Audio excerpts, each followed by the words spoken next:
All right, everybody, welcome back to the Realty Rundown from the Nick Wise team at Remax Results. I'm your host, Nick Wise. No Nathan again this week. What a slacker. Yeah, no, he's working his butt off. He's doing a great job putting a bunch of deals together, and so he's got the week off again. You should see him back next Monday morning. So if you're missing Nathan, just hold tight. We'll get him back in here. Today, I'm going to be your solo guide, and we are going to cover a high-profile legal story. It's generating a lot of buzz in the real estate world, and it is that CoStar, also known as LoopNet, is currently suing Zillow. You might not have heard of CoStar Group. You've probably heard of Zillow.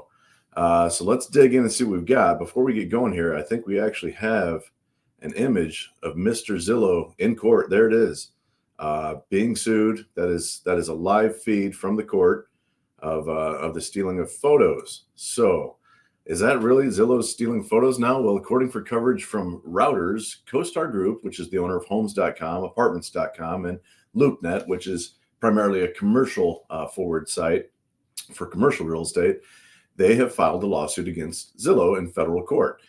They claim that Zillow has used upwards of 46,000 images without their consent, many of these images with watermarks. Zillow, what are you doing?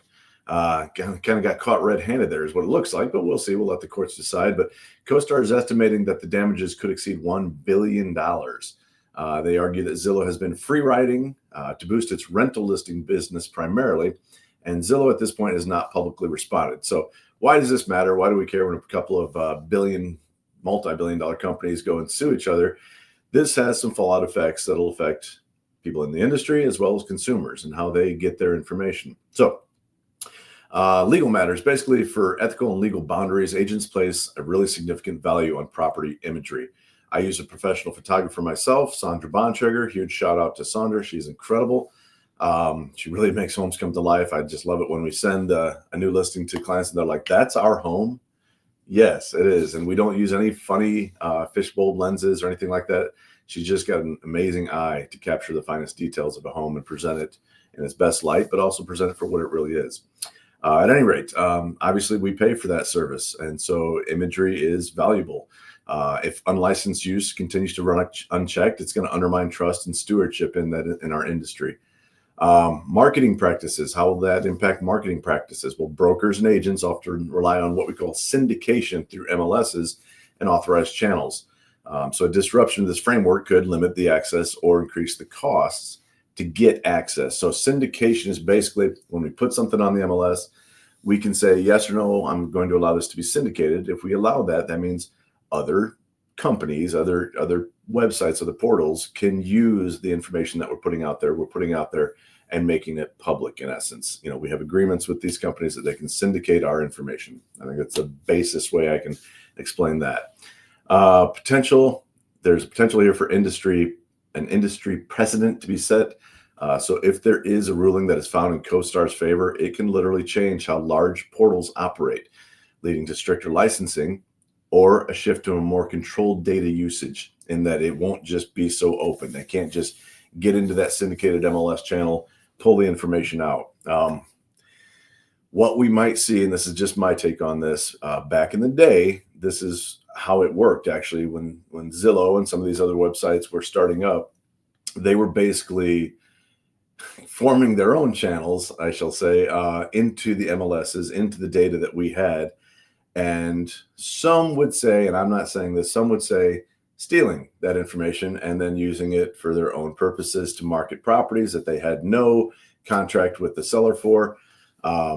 They were basically using that to bring people to their website, and then they would charge agents a fee to be one of their premier agents or whatever they called it at that time, to where if somebody wanted to get information on that house or schedule a showing on that house, boop, up would pop an agent. You would click on that, you would contact them.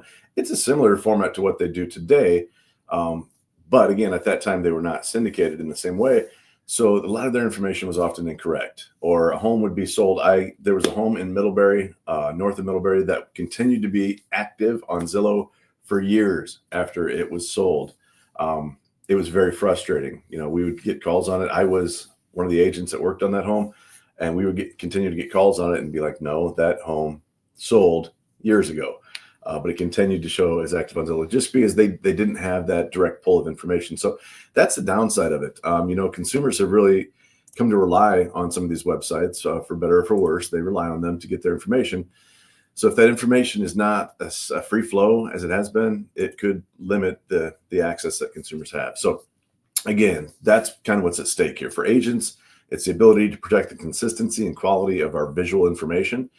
Your photos reflect your brand. They authenticate the home that you're putting out there, the commercial property that you're putting out there. So when those, I guess, when they can be taken, lessen in quality, not good for the agents who are paying for premium service and quality service. Again, for the consumer, you can expect shifts in information. Basically, again, how that information is accessed and how it is put back in the forward-facing product for the consumer. So that could, again, limit the authentication of that information. So you might not be getting the most current information if you're going to certain websites.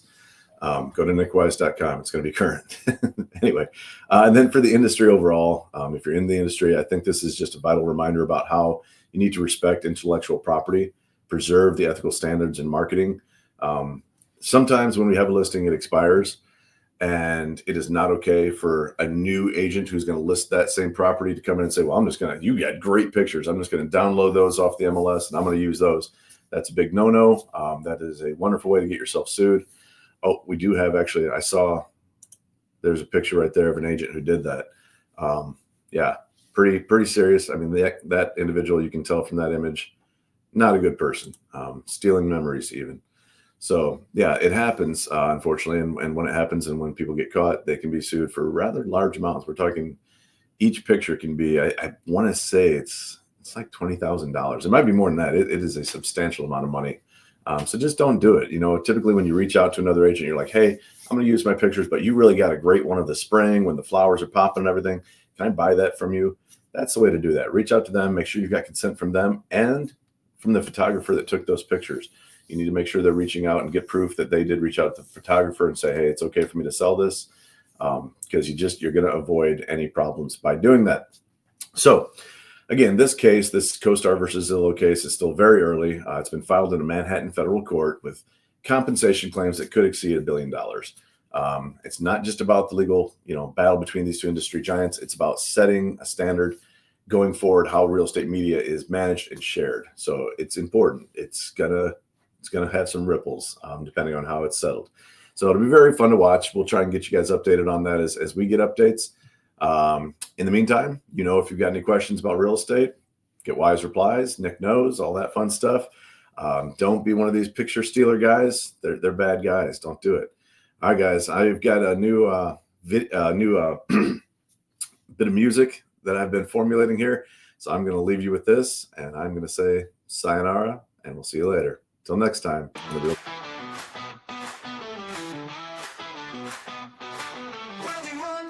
Let's break it down. Nick and Nate, we're running town. Really run down, it's going down.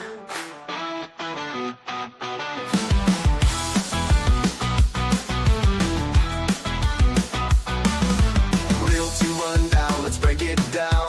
Nick and Nate, run the town. Realty rundown, it's going down.